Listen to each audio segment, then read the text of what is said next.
Hello everyone and welcome to Victoria's Cantina. Today we're having a look at the Hasbro Jurassic World Mosasaurus versus Submarine.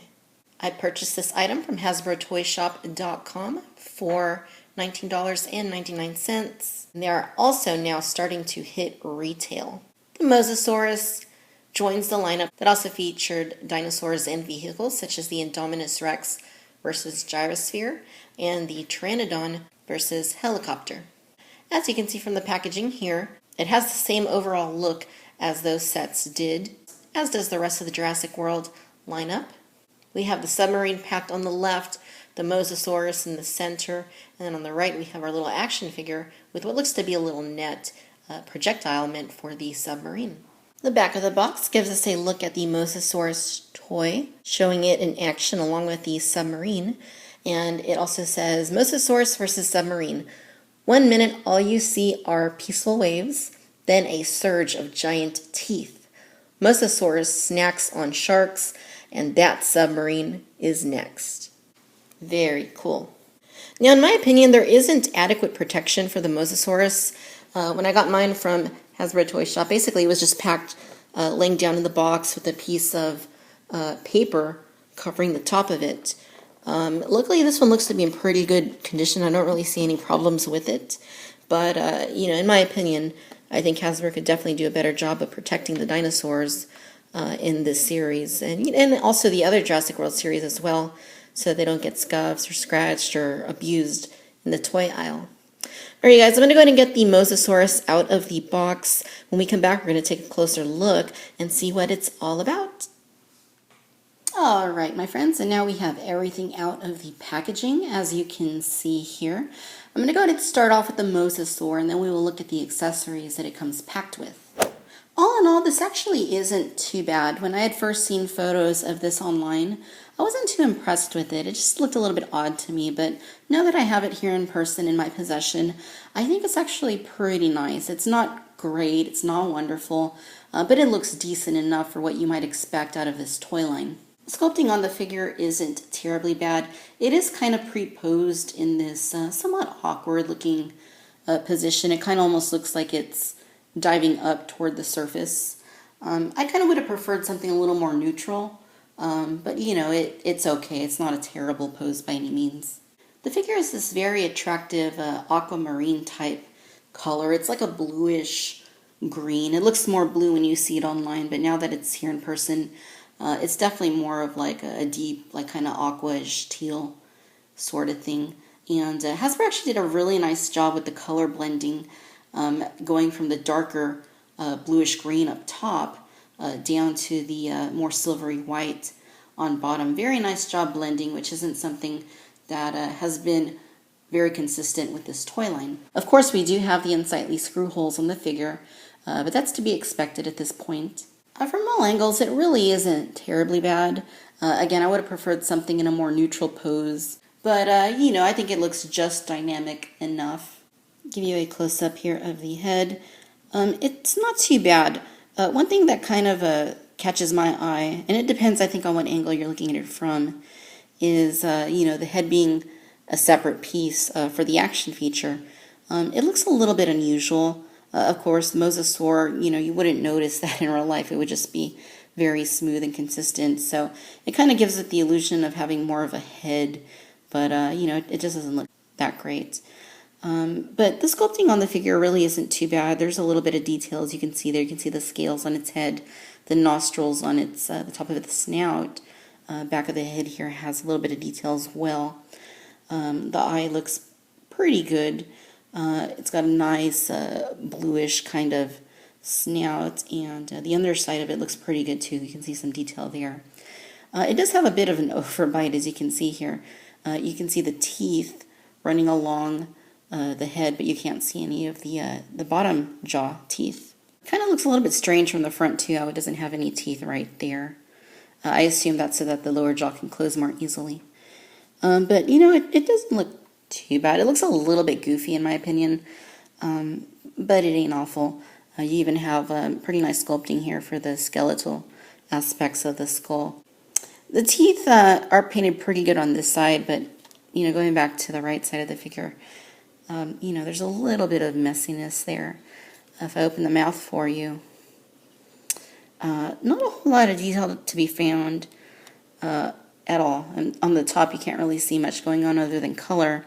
And on the bottom, it has like the tongue, like, way back there. No secondary teeth underneath or anything of that sort. Rest of the figure, sculpting is pretty good on it.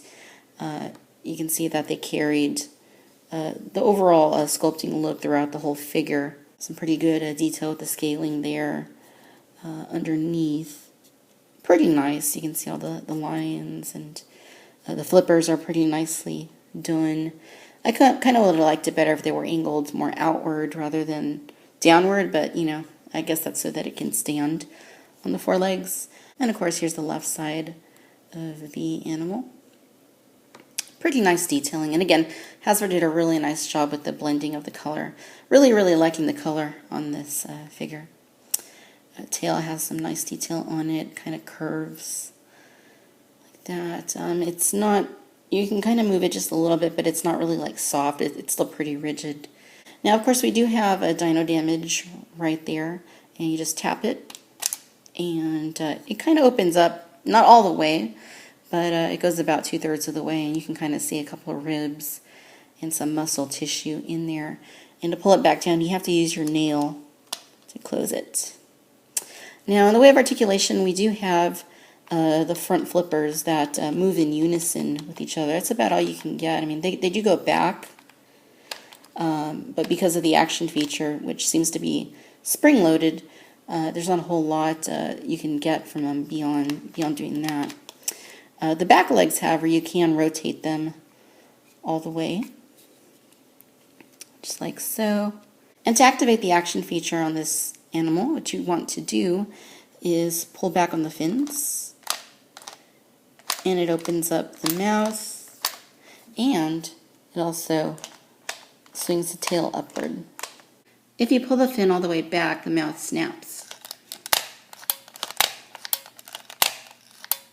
So seeing both of those features together, it's not bad. It's kind of a little bit of an awkward way to activate the action feature by pulling the flippers back, but it works, and it seems like both of the features, the mouth and the tail, are working properly. And that brings us to our submarine. Very interesting design, and it looks overall like a submarine, but it doesn't look like any submarine that I've ever seen. It's got these big pincher claws that you can move by pressing this button on the back, and they kind of just go up like that. They also have articulation, so you can open the claws. But that's about all they do. You just press the button and they kind of go like that. Coloring on it's pretty good. It's very simplistic. Sculpt work on it is pretty basic. You also have this cannon up top that does swivel around. And what it's meant to do is you take the projectile, which kind of looks like it's supposed to represent a net, and you plug it in up top, just like that. And you will see that on top of the cannon, there is a little button right here. What we want to do is press the button, and it launches the projectile. There's also a feature to this that I can't quite figure out how to operate. There aren't any instructions on the box or in the box to detail this, but it seems that there's something of a latch right here, and you kind of just like pull it side to side, I suppose. And it just kind of like opens up so you can see the inside. There's a little seat right there, a little bit of empty space toward the back. Not a whole lot of detail in there, very basic. And then, you just close it back up. The next item in this set is the scuba diver. And from a sculpting standpoint, it's really not too bad. It's got some good detail on it. I think it looks all right for a little frogman. It does have some paint detail on the head, as you can see there. It does have a little bit of articulation, 3 points actually. You can swivel the head back and forth.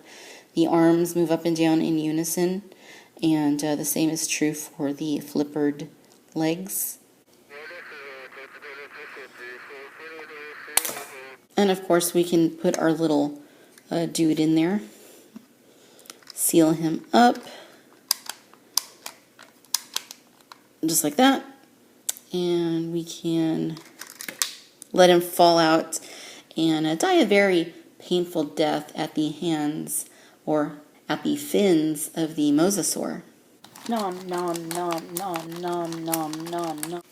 All right, ladies and gentlemen, so there you have it. This is the Hasbro Jurassic World Mosasaurus versus Submarine.